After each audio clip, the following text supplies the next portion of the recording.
কত যে কিমান আশা বুকুত বান্ধি ওলাই আহিছিল, কি ভুল কৰিছিল। কিয় আজি কোনো মাক দেউতাকৰ আগত পুত্ৰৰ চিতা জুই জ্বলি শেষ হল? কিয় কাৰোবাৰ কপাল উকা হল আৰু কাৰোবাৰ পিতৃবিহীন বেদনা? তহঁতে কিয় কাঢ়ি নিলি? আই মাতৃৰ প্ৰতি শ্ৰদ্ধা নিবেদন কৰিবলৈ ওলাই আহিছিল, কিন্তু তেওঁলোকে ভবাৰ সময়েই নাপালে। নিমিষতে অন্ত পেলালে জীৱন যুঁজ কৰিবলৈ ওলাই অহা ভাৰতৰ সুযোগ্য সন্তানকেইটাক।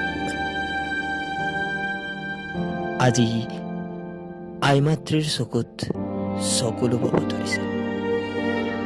নিজৰ সন্তানক হেৰুৱাই জ্বলি আছে ক্ষোভৰ উৎকীৰণ। আপোনালোক য'তেই থাকে সদায় সুখী হওক। আপোনালোকলৈ শত শত প্ৰণাম। জয় হিন্দ।